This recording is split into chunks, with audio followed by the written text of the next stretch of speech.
No vídeo de hoje eu vou propor um debate aqui sobre dois quadrinhos que tiveram muita repercussão nesse meio, né, na gibisfera, no mundo todo, internacional, e com razão, com merecimento.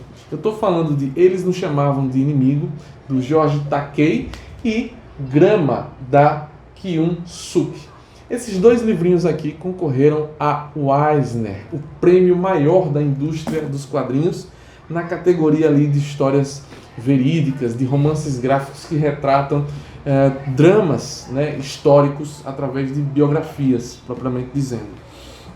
E eu vou dizer a vocês que os dois concorreram e a expectativa, e eu acho, pelo menos para os leitores brasileiros, era que Grama levasse o Eisner. Eu não sei se vocês já leram, se não leram ainda esses dois, podem ler, são leituras muito importantes, muito interessantes. Não tem erro, são duas obras que merecem ser lidas, mas Grama é outro nível. Eu já vou dizendo aqui a minha opinião, eu não concordo com o resultado do Eisner, mas quem sou eu? Mas analisando as duas obras, e assim, no seu conjunto, no todo, Grama é uma obra de muito maior vulto, de muito maior, digamos assim, fôlego artístico. Eu vou explicar por quê. Aqui, o George Takei, ele vai narrar a história dele, e a equipe de arte são o Eisinger, o Scott e o Becker, os desenhistas, tá? Veja, a história é linda, é comovente. O George Takei é uma figura, uma personalidade, ele é famoso, né? Então ele vai contar a história da família dele.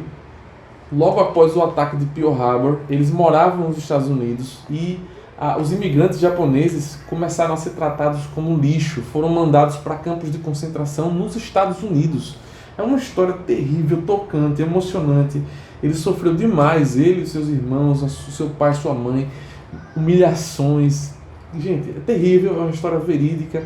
Ele sobreviveu, tá aí contando essa história para o mundo, falando sobre direitos humanos, importantíssima, mas nem se compara em termos de arte com o Grama.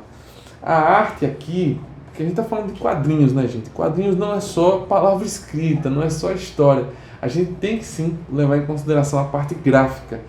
E a única coisa que eu tenho um pouco de queixa com esse quadrinho é a parte gráfica, gente. Eu acho que os desenhistas, apesar de serem competentes, eles deixaram, digamos assim, a arte muito artificial. Porque é uma arte digital, é toda feita, percebe-se, em iPad ou mesmo digitalizadora. E você vê que é computador puro, sabe? É computador, é um monte de textura aplicada. E isso eu acho que perde um pouco, pelo menos para mim, isso é uma impressão muito subjetiva, né? Perde um pouco do poder visual que Grama tem. Aqui é outro nível de poder visual, digamos assim, que Grama tem, de arte mesmo.